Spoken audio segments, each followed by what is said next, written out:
The heart monitor was the only sound in the room, counting down the seconds of Heine's life. She was 7 months pregnant, lying in a hospital bed, her body failing her. She looked at her husband, Marcus, hoping for a hand to hold. Instead, Marcus checked his diamond Rolex side and placed divorce papers on her chest. "I have a business to run, Heine. I can't be a widower before I'm a billionaire. It's bad for the stock price." He walked out, leaving her to die alone with their unborn twins. But Marcus made one fatal mistake. He didn't check who was standing in the hallway, and he certainly didn't expect his greatest rival, Julian Sterling, to walk into that room and change everything. The rain battered against the reinforced glass of the VIP suite at St. Jude's Medical Center in Seattle. Inside, the air smelled of antiseptic and expensive lilies, flowers sent by business associates who cared more about appearances than the woman fading away in the bed. Hinnie Thorne, once the envy of the city's socialite circle, looked small against the stark white sheets. Her skin was translucent, the blue veins beneath visible and fragile. Her breath came in shallow, ragged gasps. The doctors had called it peripartum cardiomyopathy, pregnancy-induced heart failure. Her heart, broken in more ways than one, was struggling to pump blood for 3 herself and the twin boys growing inside her. Standing at the foot of the bed was Marcus Thorne. He didn't look like a grieving husband. He looked like he was preparing for a board meeting. His navy bespoke suit from Savile Row was immaculate. His hair was gelled back, not a strand out of place. He was typing furiously on his BlackBerry, his brow furrowed not with worry but with annoyance. "Marcus," Heine whispered. Her voice was like dry leaves scraping together. Marcus held up a finger, silencing her. "Hold on. The merger with Omnicorp is stalling. Sophia is incompetent handling the press." "The babies," Heine tried again, her hand instinctively moving to her swollen stomach. "The doctor said, if my heart stops." Marcus finally slipped the phone into his pocket and stored a heavy, theatrical exhalation that filled the quiet room. He walked to the side of the bed, but he didn't take her hand. Instead, he picked up a manila envelope that had been resting on the side table. "Heine, we need to be realistic," Marcus said, his tone smooth, practiced. It was the voice he used to close deals. "Dr. Evans says your probability of survival through the night is less than 10%. Even if they do an emergency C-section, the trauma would likely kill you." "I know," she wept softly. "I'm scared, Marcus. Stay with me, please. Just until the end." Marcus looked at his watch again. "I can't. I have the gala at the Met tonight. If I don't show up, the investors get jittery. Stock drops. You know how it works."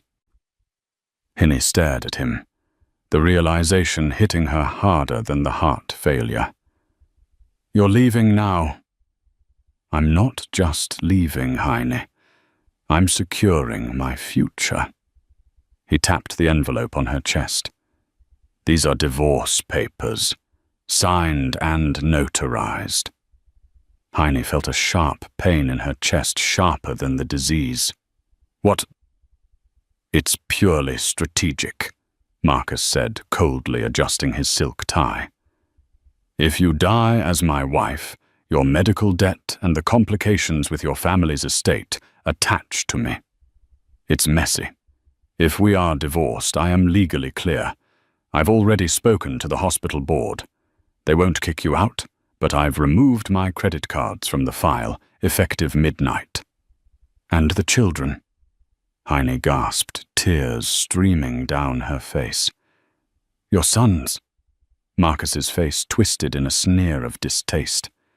"If they survive, which is unlikely given your weak genetics, they'll be burdens. I need an heir, Heine, not an anchor. Sophia is waiting in the car. She's healthy. She's suitable. He leaned in not to kiss her, but to whisper one last cruelty. Do me a favor. Don't drag this out. It's unbecoming. Marcus turned on his heel, the expensive leather of his shoes clicking rhythmically against the linoleum floor. He didn't look back. He opened the heavy oak door and stepped out into the corridor. Heine let out a wail of pure despair, a sound that should have shattered the windows. She clutched the sheets, her heart fluttering wildly on the monitor. Beep, beep, beep, beep, beep. She was going to die, and she was going to die discarded like a used wrapper. Out in the hallway, Marcus adjusted his cuffs. He felt a presence before he saw it. Leaning against the wall, dressed in a charcoal grey trench coat that cost more than most people's houses, was a man Marcus hated more than anyone on earth. Julian Sterling. Julian was everything Marcus wasn't. Where Marcus was loud and flashy, Julian was violent and lethal. He owned Sterling Industries, the conglomerate that had been swallowing Marcus's market share piece by piece. Julian had dark hair, eyes the color of cold steel, and a reputation for being absolutely ruthless. "Leaving so soon, Thorn?" Julian asked. His voice was a low rumble, calm but dangerous. Marcus sneered. "Visiting hours are over, Sterling. What are you doing here, looking to buy the hospital?" "Maybe," Julian said, pushing himself off the wall. He towered over Marcus. "Or maybe I just wanted to see if the rumors were true, that you're actually a man without a soul." "She's dying," Marcus said dismissively, waving a hand toward the door. "Business doesn't stop for death. You of all people should know that." "There is business," Julian said, stepping closer, his eyes narrowing. "And then there is being a monster.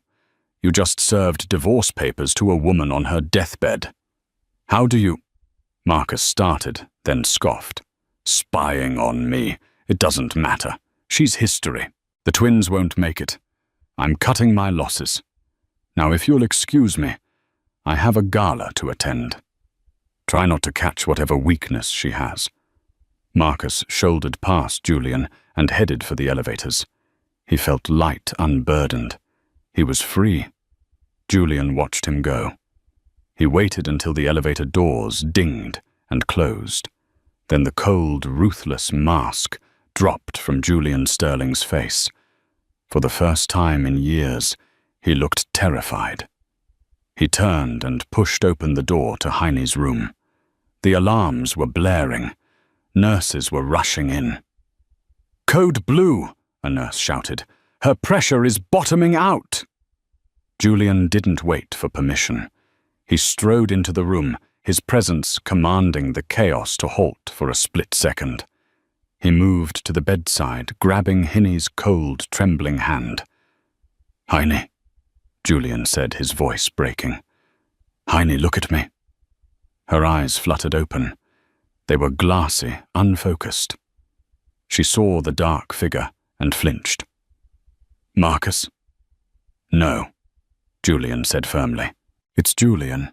I'm here." "He left," she whispered, her energy fading rapidly.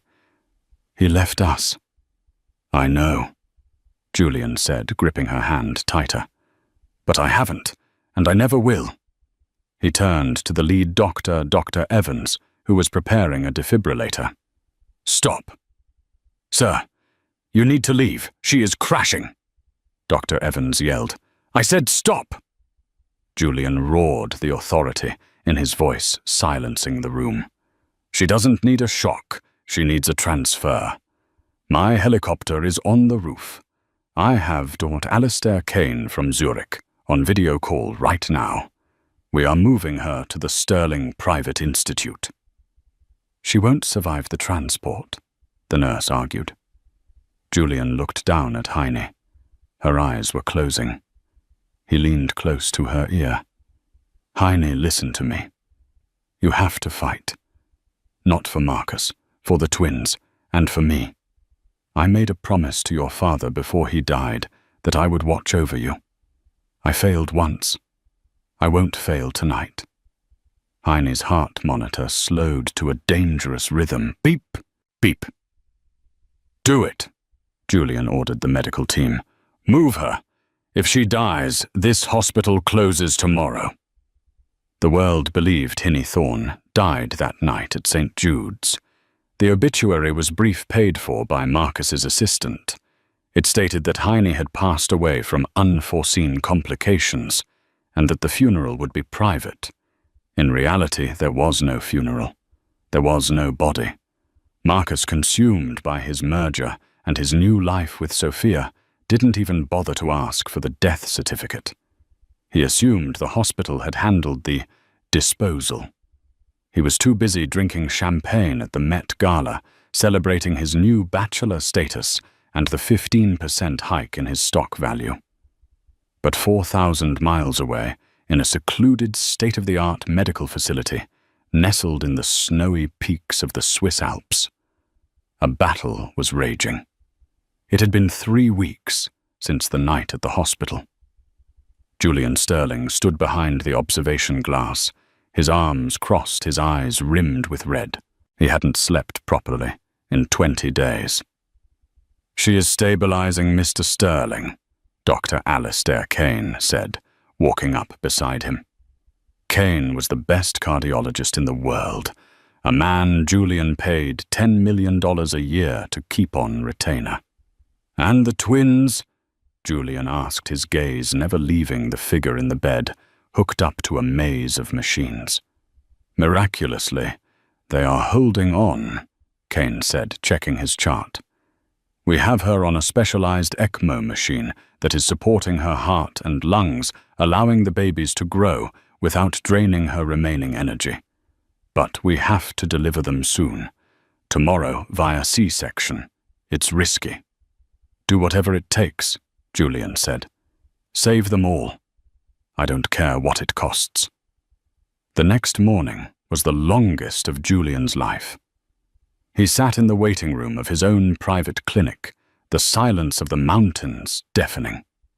He thought back to 10 years ago. Few people knew that Julian had known Heine long before she met Marcus. They had been interns together at a law firm in London. Julian, the quiet, brooding heir who wanted to make it on his own, and Heine, the bright, kind-hearted girl who brought coffee for the security guards.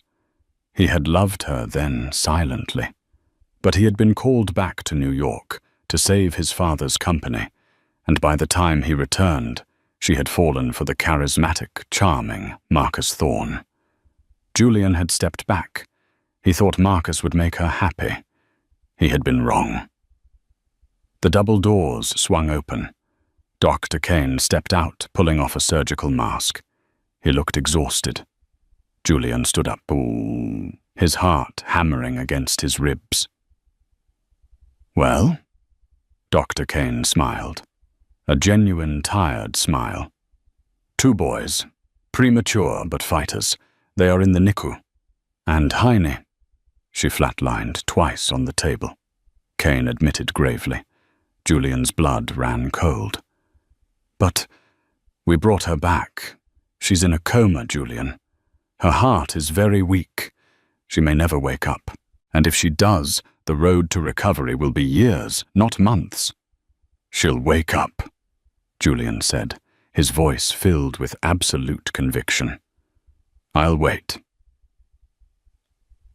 3 years later, the Sterling estate in the Hamptons was a fortress. Surrounded by high hedges and private security, it was a sanctuary away from the prying eyes of New York City. On the sprawling green lawn, 2 toddlers with curly dark hair were chasing a golden retriever. They were fast, loud, and full of life. Leo Sam, be careful near the roses, a voice called out.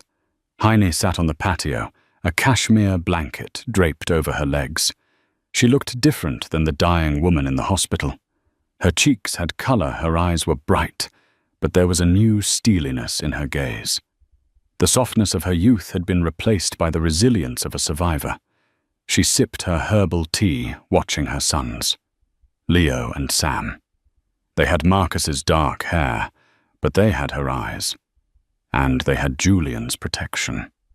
The glass door slid open and Julian stepped out. He had graying temples now, a sign of the stress of running an empire and a secret family. He carried a tablet in his hand. "You're supposed to be resting," Julian said gently, sitting opposite her.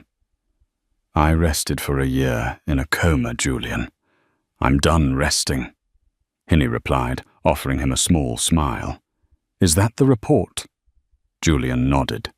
He placed the tablet on the table. "Marcus is planning to launch his new tech venture, Thorn AI, next month. He's leveraged everything. His real estate, his existing company, even his offshore accounts. He needs this IPO to work, or he's bankrupt." Heine picked up the tablet. On the screen was a photo of Marcus and Sophia. They looked glamorous, smiling for the cameras. Sophia was wearing a necklace Heine recognized. It had been her grandmother's. Marcus had kept it. "He looks happy," Heine said, her voice devoid of warmth. "He looks arrogant," Julian corrected. "He thinks you're dead, Heine. He thinks the boys died with you. He has no idea that the anonymous investor buying up his debt for the last 2 years is me." Heine looked at the boys playing in the grass. "He threw us away, Julian. He left his sons to die because they were inconvenient. I know. I don't just want to survive anymore," Hinny said, looking up at Julian. The gratitude she felt for this man was overwhelming, but it had grown into something else. A partnership, a shared fire. "I want to take back what belongs to my children.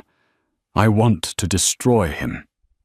Julian leaned back, a dark smirk playing on his lips. "I was hoping you'd say that. That's why I brought you this." He slid a black folder across the table. Heine opened it. It was a legal document. "What is this?" "A job offer," Julian said. "Sterling Industries needs a new vice president of operations for the European division. But more importantly, we need a face for our hostile takeover of Thorn Enterprises, someone who knows Marcus's weaknesses, someone who can walk into a boardroom and make him freeze in terror." Hinny ran her finger over the paper. "He thinks I'm a ghost." "Then let's haunt him," Julian whispered. "The Global Tech Summit is in 2 weeks. Marcus is the keynote speaker. He's going to unveil his new company. I think it's time the world met the new Hinny Vance." Heine closed the folder. She looked at her sons, then at the man who had saved them. She stood up, the blanket falling away. She wasn't weak anymore. She was a mother, and she was a weapon. "No," Hinny said, her eyes flashing with dangerous intent. "Not Heine Vance. Put my name on the papers as Hinny Sterling." Julian looked at her, stunned. "Heine, are you sure people will talk?" "Let them talk," she said, reaching out to straighten his tie, a gesture of intimacy that surprised them both. He left his wife to die. It's only fair his rival returns with his widow. Let's go to war, Julian. The transformation of Heine Thorn into Heine Sterling did not happen overnight. It was a calculated, grueling metamorphosis that took place behind the high walls of a chateau in the south of France, far away from the prying eyes of the American press. Julian didn't just give her a new wardrobe. He gave her a new arsenal.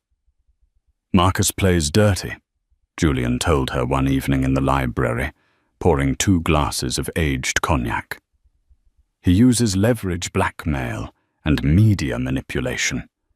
If you want to beat him, you can't just be the scorned wife. You have to be a predator." For 6 months, Hinny underwent a rigorous education. She didn't just learn about the tech industry. She dissected Marcus's entire business model. She studied his financial filings, identified the shell companies he used to hide debt, and memorized the names of every board member he had secretly betrayed. She learned to walk not with the tentative steps of a heartbreak victim, but with the rhythmic, terrifying grace of a woman who owns the room. But the hardest part was the name. To make the Hinney Sterling identity bulletproof, they had to make it legal. It was a Tuesday morning in a small private chapel in Lyon.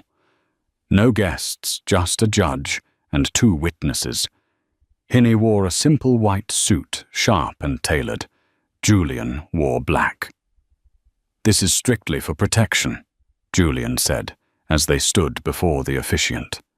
He looked at her, his steel-grey eyes unreadable. "As my wife, you have immunity. You have access to my entire legal team. And if Marcus tries to claim the twins, he'll have to go through the most powerful estate lawyers in Europe." "I know," Hinney replied, her voice steady. But as he slid the ring onto her finger, a massive emerald-cut diamond that dwarfed the modest band Marcus had once given her, her hand trembled. "You're shaking," Julian whispered. "I'm not scared of the marriage," she whispered back. "I'm scared that I might actually enjoy seeing him suffer." Julian smirked, squeezing her hand. "That's not fear, Heine. That's ambition." Back at the estate, the twins Leo and Sam, now energetic 3-year-olds, were the only ones who saw the softness behind the new armor. They adored Julian. To them he was Papa J, the man who built them Lego castles and taught them how to swim. They had no memory of Marcus Thorne. The night before the Global Tech Summit in New York, Julian found Heine on the balcony, looking out at the French Riviera. "The jet leaves in 2 hours," he said. Heine turned. She looked breathtaking. Her hair, once long and wavy, was now cut into a sharp, chic bob that framed her face. Her makeup was flawless. She looked like a queen on a chessboard. "Is everything in place?" she asked. "The trap is set," Julian confirmed. "Marcus thinks he is walking into a coronation. He believes his new AI software, Thorn Mind, will secure his legacy. He doesn't know that the core algorithm of his software infringes on a patent held by a shell company, a company you now own." Hinney smiled, a cold, satisfied curve of her lips. "And Sophia?" "She'll be there," Julian said, "parading around as the future Mrs. Thorne. The tabloids say they are planning a wedding for the spring." "Perfect," Hinney said, picking up her clutch. "Let's go crash a party." The grand ballroom of the Plaza Hotel in New York City was dripping with crystals and gold.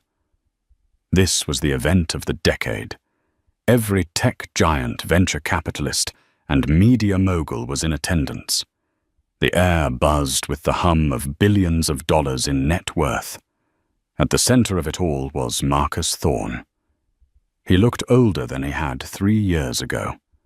The stress of maintaining his empire was showing in the lines around his eyes, but his arrogance remained untouched. He stood by the champagne tower holding court with a group of Japanese investors. Clinging to his arm was Sophia. She was beautiful in a conventional, flashy way, wearing a red sequined dress that screamed for attention. She laughed too loudly at Marcus's jokes, constantly checking to see if the photographers were capturing her good side. "The Thorn Mind AI is revolutionary," Marcus was boasting. "It predicts market trends before they happen. It's going to make all Omnicorp look like a lemonade stand." "It sounds incredible, Marcus," one investor said, "but we heard rumors that Sterling Industries is making a surprise announcement tonight." Marcus scoffed, taking a sip of his drink. "Julian." "Please. Julian Sterling hasn't made a bold move in years. He's been hiding away in Europe, probably losing his touch. I heard he got married to some European heiress just to secure a merger. He's boring." Suddenly, the chatter in the room died down. The hush started at the entrance and rippled through the crowd like a wave. The heavy double doors swung open. Julian Sterling walked in. He looked impeccable in a black velvet tuxedo, but no one was looking at him. All eyes were on the woman on his arm. She wore a dress of midnight blue silk that clung to her body like liquid water. It was backless, daring, and elegant. Diamonds glittered at her throat and ears. She walked with her head high, her gaze sweeping the room with an air of absolute boredom. Marcus froze. His champagne glass tilted dangerously in his hand. "Who is that?" Sophia asked, narrowing her eyes jealously. Marcus didn't answer. He couldn't breathe. The woman looked familiar. The curve of the jaw, the shape of the eyes. But it was impossible. Hinnie was dead. He had left her dying. This woman was vibrant, powerful, and radiating a cold, terrifying beauty. Julian guided the woman through the crowd, heading straight for the center of the room where Marcus stood. The sea of people parted for them. As they got closer, Marcus felt the blood drain from his face. It was her. But it wasn't her. This woman didn't have the timid posture of his late wife. She looked at him not with love, but with amusement. "Good evening, Marcus," Julian said, his voice smooth and carrying across the silent circle that had formed around them. Marcus stammered, his eyes locked on Heine. "Sterling, I didn't expect you." "Clearly." Julian smiled. "I'd like you to meet my wife, the co-CEO of Sterling Industries." Heine stepped forward. She extended a hand, her diamond ring, catching the light blinding Marcus. "Hello, Mr. Thorne," she said. Her voice was the same, yet different, lower, devoid of the tremor that used to be there when he raised his voice.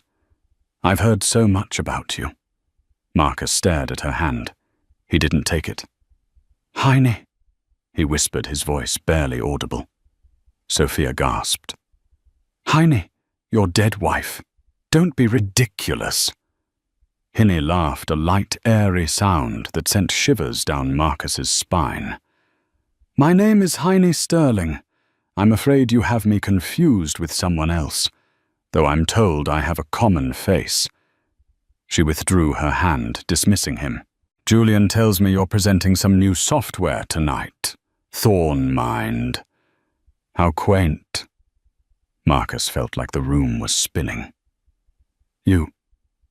You died. St. Jude's.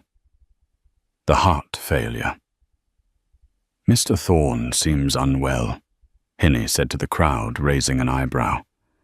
"Perhaps the pressure of the IPO is getting to him?" Julian stepped in, placing a protective hand on Heine's lower back. "My wife is actually the head of our acquisitions department, Marcus.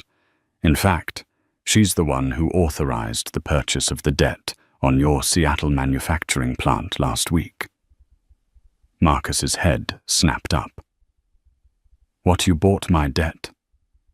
"We like to diversify," Heine said coolly. She leaned in closer just enough so only Marcus could hear.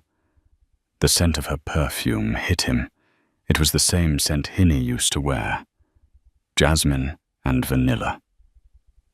"It's a pleasure to finally meet the man who thinks he's invincible," she whispered, her eyes locking onto his with a ferocity that stopped his heart. "I look forward to watching your presentation. I hope there are no technical difficulties." She pulled back and smiled at Sophia. "Lovely dress, dear. A bit bright for the season, but brave." With that, Hinnie turned her silk dress swishing around her ankles and walked away, Julian at her side. Marcus stood there paralyzed. He was shaking. "Marcus," Sophia hissed, grabbing his arm. What is wrong with you? That's Julian's wife. Why did you call her Heine?" "It's her," Marcus muttered, wiping sweat from his forehead. "I don't know how, but that's her." "Heine is dead," Sophia snapped. "You told me she died. You said you saw the papers." Marcus stopped. He realized he had never seen the death certificate. He had never seen the body. He had just walked away. A cold dread settled in his stomach, heavier than lead. He looked across the room. Heine was laughing with the CEO of Google sipping champagne. She looked alive. She looked dangerous, and she had just bought his debt. "Ladies and gentlemen," the announcer's voice boomed over the speakers, "please take your seats. The keynote presentation by Marcus Thorne will begin in 5 minutes." Marcus straightened his tie, but his hands were trembling. He had to go up on stage. He had to sell his company to the world. But all he could think about were the eyes of the woman in the midnight blue dress, watching him from the VIP table like a hawk waiting for a mouse to run. He walked toward the stage, unaware that the presentation loaded on the screen behind him had been subtly altered. Heine hadn't just come to scare him. She had come to burn him to the ground. The spotlight felt hotter than usual as Marcus Thorne stepped onto the stage. The applause was polite, but he could feel the tension in the room. The brief encounter with the woman who called herself Hinnie Sterling had rattled him to his core. He took a sip of water, his hand shaking slightly, and looked out at the sea of faces. In the front row, VIP section, sat Julian Sterling, looking calm and predatory. Next to him, the woman in blue was sipping her champagne, her eyes fixed on Marcus with an amused expression. "Ladies and gentlemen," Marcus began, his voice slightly tighter than usual. "Welcome to the future. Today, Thorne Enterprises is proud to unveil Thorne Mind, an artificial intelligence autonomous enough to run a Fortune 500 company."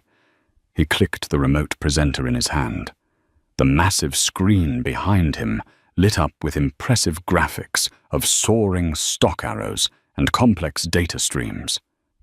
For years, the market has been reactive. Marcus continued finding his rhythm. He started to pace the stage, the arrogance slowly returning. "We wait for disasters, then we adjust. Thorne Mind changes that. It predicts. It secures. It is untouchable." Sophia, watching from the wings, smiled. He was pulling it off. "Let me show you the core architecture," Marcus said, turning to the screen. He clicked the remote again. Nothing happened. He clicked it again, harder. The beautiful blue and gold graphics remained frozen. A murmur went through the crowd. Marcus chuckled nervously. Technology. Even the future has glitches. One moment." He signaled frantically to the tech booth at the back of the room. Suddenly, the screen flickered violently. The soothing blue graphics disappeared. The screen went black for a terrifying second, and then a glaring blood-red background appeared. Giant white letters stretched across the 20-foot screen. "System failure. Unauthorized access detected." Marcus froze. "What is this? Cut the feed," he yelled at the sound technicians. But they couldn't. The screen shifted again. Now it was displaying lines of complex code. This isn't my presentation." Marcus stammered into the microphone, the sweat now visible on his forehead. From the VIP section, Julian Sterling leaned forward. "Actually, Marcus, it is." Julian's voice boomed, though he didn't have a microphone. The room went deathly silent. "That is the source code for Thorne Mind. It looks remarkably similar to the Project Chimera code that was stolen from Sterling Industries' R&D department 4 years ago. Wouldn't you agree?" The crowd gasped. Cameras started flashing furiously. That's a lie, Marcus shouted, pointing a trembling finger at Julian. You're sabotaging me because you're jealous. The screen changed again. The code vanished. In its place was a financial spreadsheet. It was ugly. It showed massive hemorrhaging debt. At the top of the spreadsheet in bold letters, Thorn Enterprises insolvent. Below it, a list of creditors. Every major bank Marcus owed money to was listed with sold stamped next to their names. Marcus stared at the screen, his jaw on the floor. He recognized those numbers. They were his secret shame, the massive loans he'd taken to fund his lavish lifestyle, and the stolen AI project. As of 9:00 a.m. this morning, Julian said calmly, standing up and buttoning his jacket. Sterling Industries has acquired 85% of Marcus Thorn's outstanding debt. We are now your majority creditor, Marcus, which means we own the building you are standing in, the suit you are wearing, and the stolen software you are trying to sell. The room erupted into chaos. Reporters were shouting questions. Investors were pulling out their phones, dumping Thorn stock before it hit zero. Marcus looked like a cornered animal.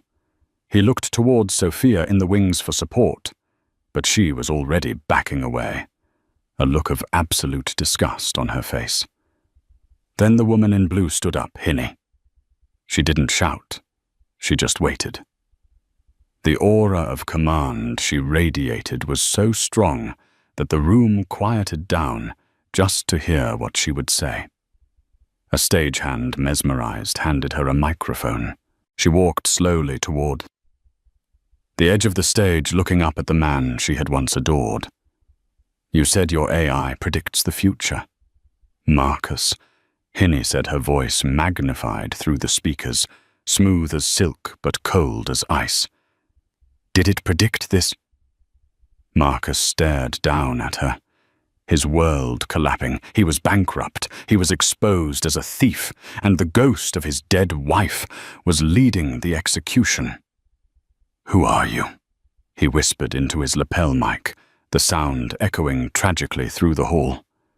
Hinnie smiled a terrifyingly beautiful smile. I told you, I'm the woman who diversified your portfolio. She dropped the microphone. The sound of it hitting the floor was the final period on the end of Marcus Thorn's career. Julian offered Hinnie his arm, and they walked out of the ballroom amidst the blinding flashes of cameras, leaving Marcus alone on stage under the merciless glare of the red screen. Marcus stumbled off the stage, blinded by the lights and the sudden crash of his ego. He pushed past cameramen and shouting reporters, fleeing down a service corridor toward the green rooms. He burst into his private dressing room, slamming the door and locking it. He leaned against it, gasping for air, his heart feeling like it might explode ironic. He thought wildly, considering how Hinnie had died. Heine. It was impossible. He had seen the monitors flatline. He had seen the life leave her eyes. Marcus, Sophia pounded on the door from the outside. Open up! You bastard! You ruined everything. He ignored her. He needed a drink. He stumbled toward the minibar, grabbing a bottle of whiskey with shaking hands. He didn't hear the lock click open. He only realized he wasn't alone when he saw movement in the mirror above the vanity. He spun around, dropping the bottle. It shattered on the floor, the smell of expensive alcohol filling the small room. Julian was leaning against the doorframe, having used a master key. Heine walked past him into the room. Up close away from the ballroom lights, the resemblance was undeniable. It wasn't just a resemblance. It was her, the same small scar on her chin from a childhood fall, the same way her left eye twitched slightly when she was angry. No. Marcus backed away until he hit the wall. You're dead. I left you. Yes, you did, Hinnie said, Her voice was devoid of the theatrical performance she had put on in the ballroom. This was raw. This was real. You left me. 7 months pregnant, dying. You threw divorce papers on my chest because you didn't want my death to inconvenience your stock price. Heine, Marcus choked out. The reality hit him harder than the bankruptcy. How? The hospital. Julian bought the hospital, Hinnie said simply. He flew in a specialist team. They put me on life support. I was in a coma for a year, Marcus. A year lost in the dark, hearing nothing but the beep of machines. Marcus slid down the wall, sitting on the floor amidst the broken glass. He looked pathetic. Why didn't you tell me? Why let me believe? Why? Hinnie laughed, a harsh, brittle sound. Because you didn't care. You never asked for a death certificate. You never visited the grave. You were too busy celebrating with her. She gestured vaguely toward the door where Sophia had been screaming. Julian stepped forward, his presence filling the small room. She survived because she had something to fight for, something you forgot about. Marcus looked up confused through his panic. What?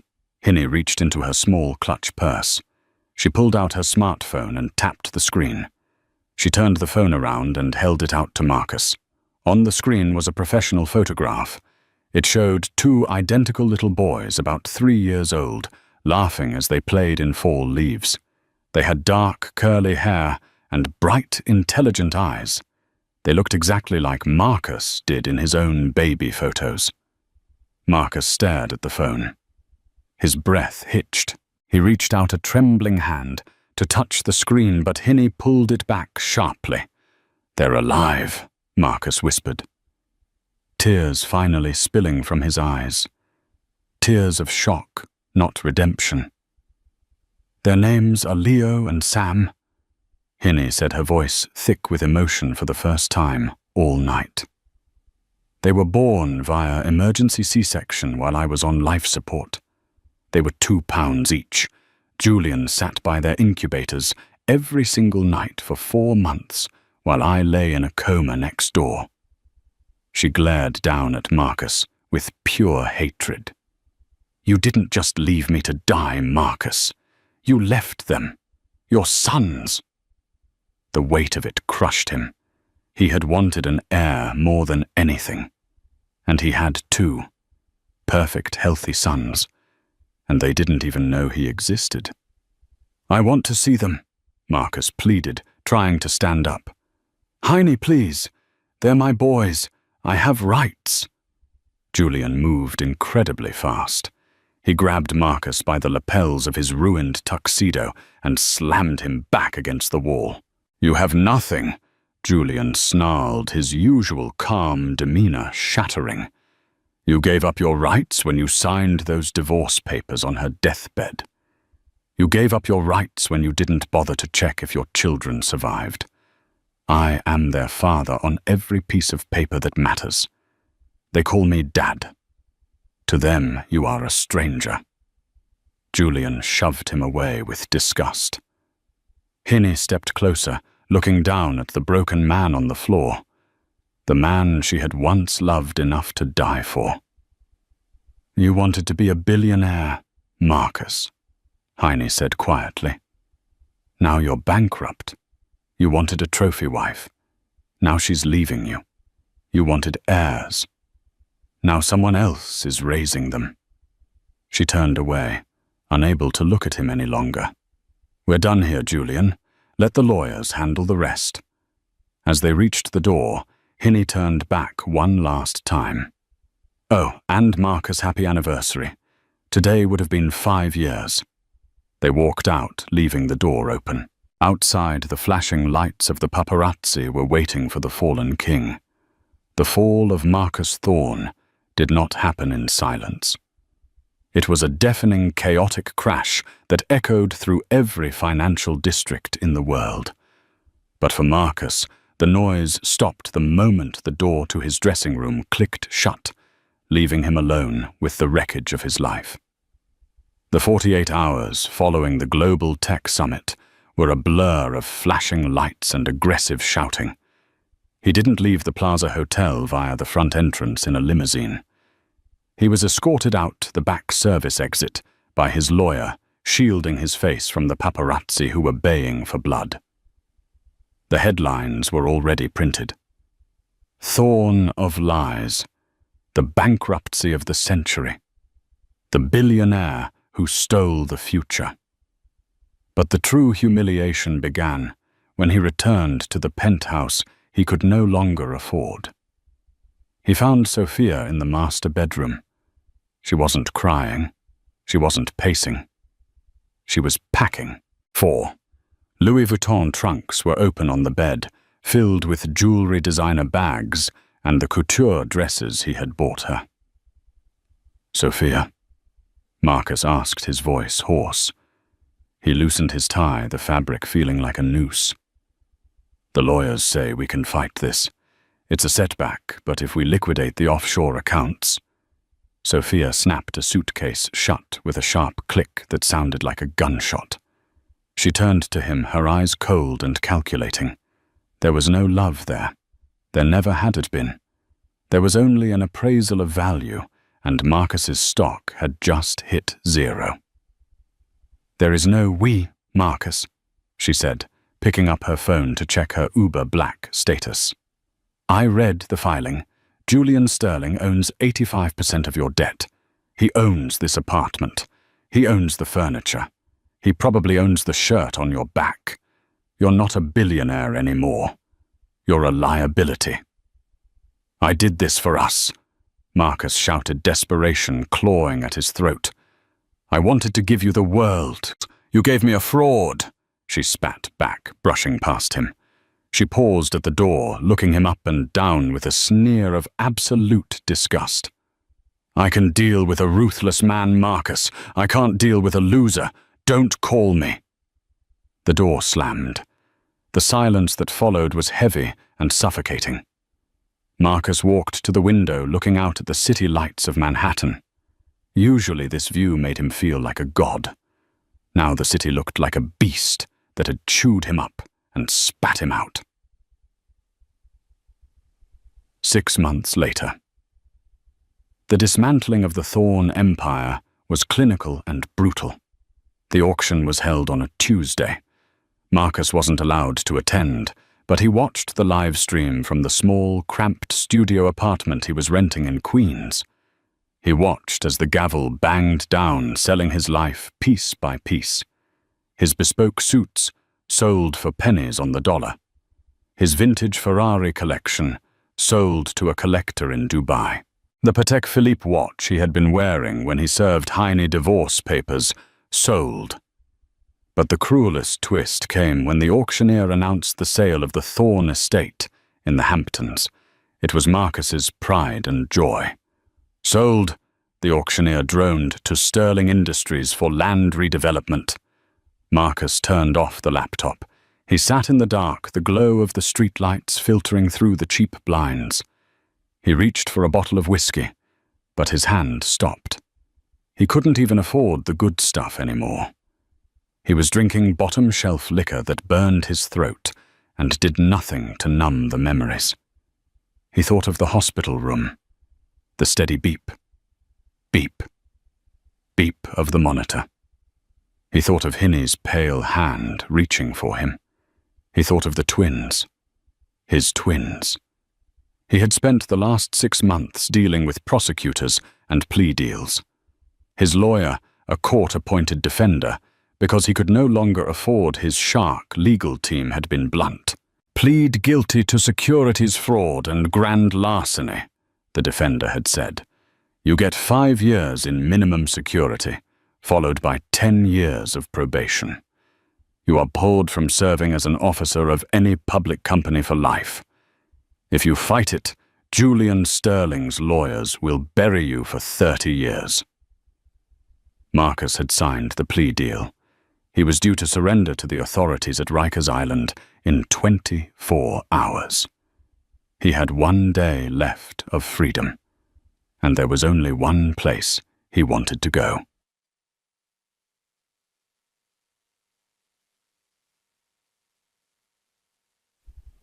It was a crisp, golden afternoon in late October.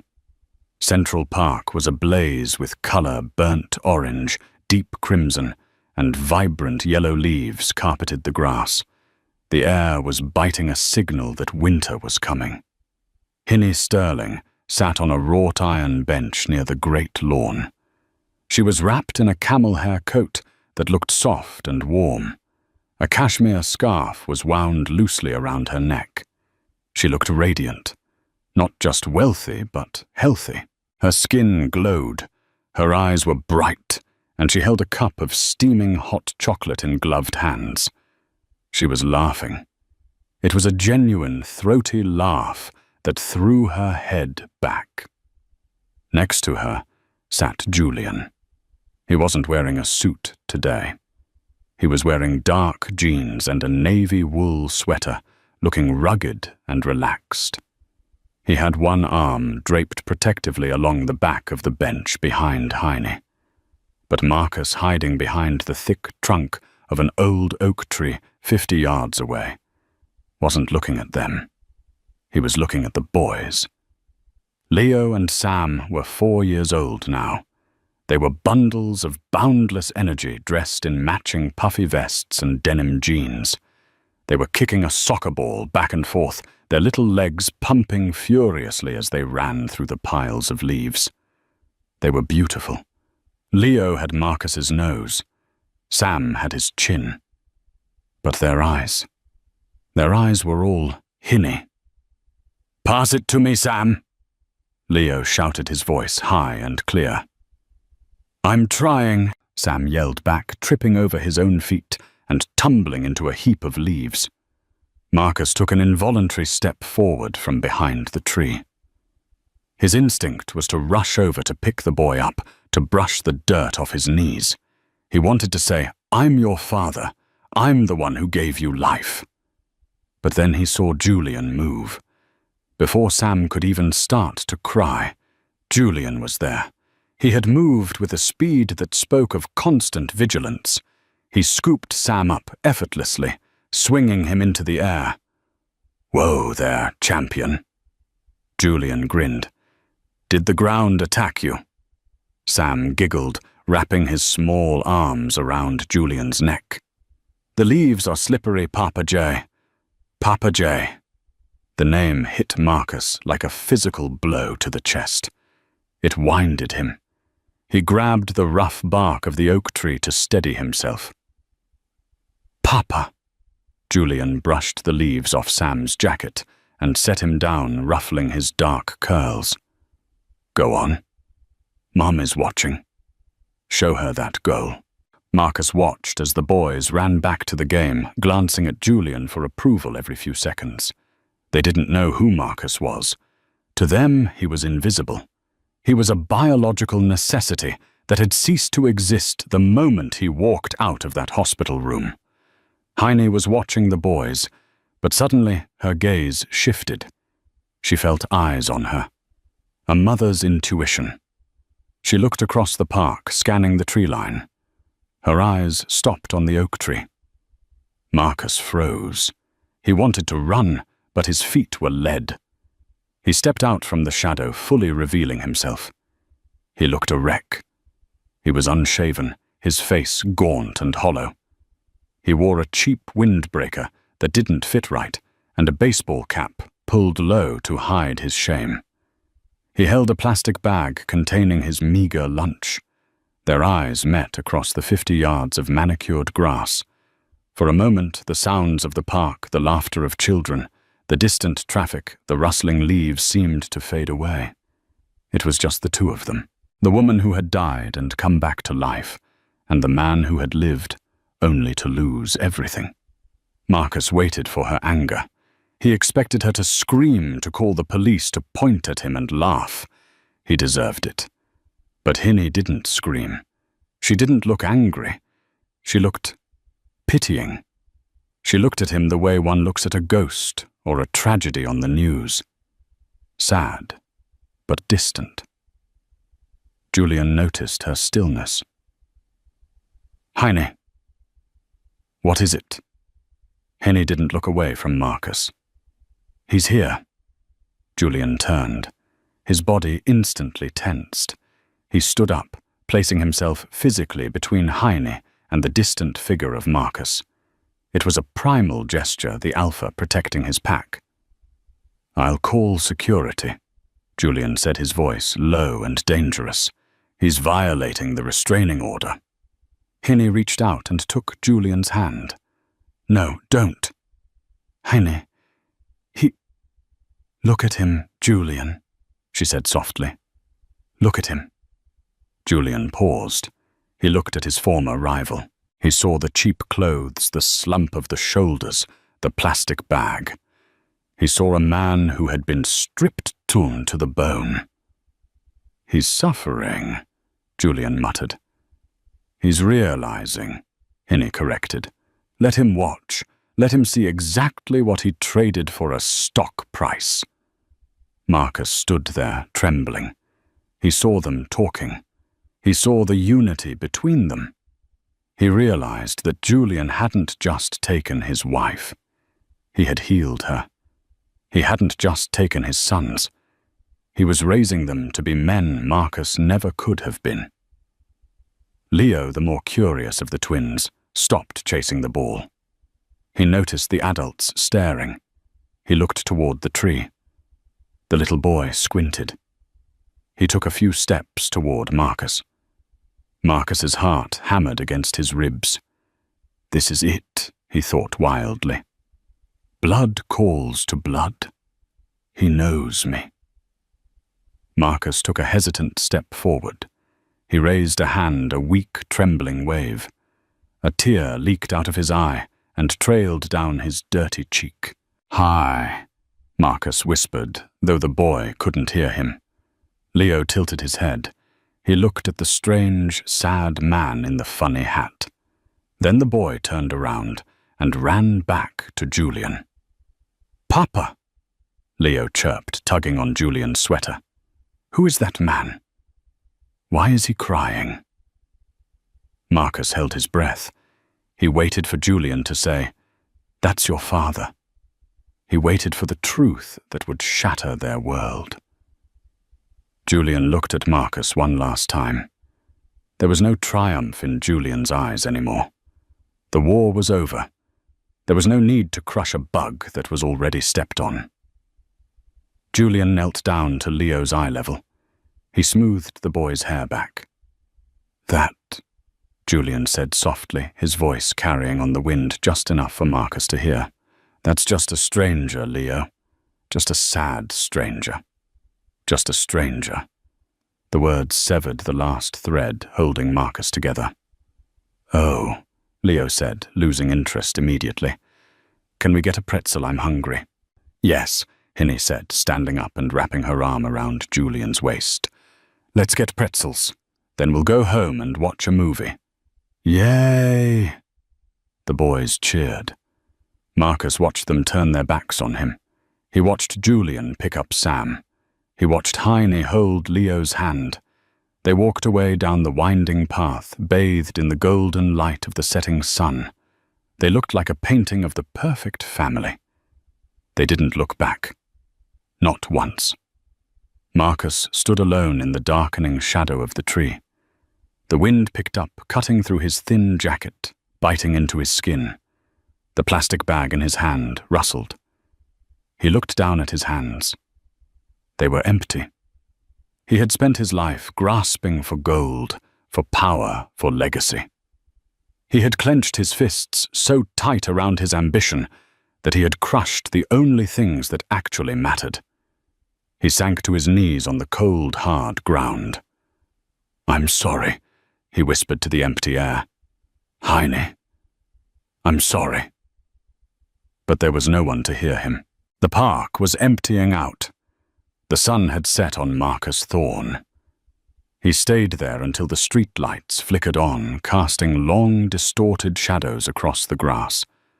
Then slowly, painfully, he stood up. He turned toward the subway station that would take him back to his empty apartment and tomorrow to a prison cell. He walked away a man who had conquered the world, only to find himself exiled from the only kingdom that mattered. and that, my friends, is the tragic end of Marcus Thorne. He was a man so obsessed with the cost of everything that he forgot the value of anything. He learned the hardest lesson of all: while you can buy a house, you cannot buy a home. You can buy a clock, but you cannot buy time. And you can buy a companion, but you cannot buy love. Marcus thought he was discarding a burden when he left Heine and the twins to die, but he was actually throwing away his own salvation. Julian Sterling didn't just win the business war, he won at life, proving that a real man doesn't run. When things get hard, he stays. He fights and he protects. In the end, karma didn't miss. It just waited for the perfect moment to ensure that the man who wanted to be alone at the top got exactly what he wished for. Wow, what a roller coaster of emotions. I hope this story touched your heart and reminded you of what truly matters in life.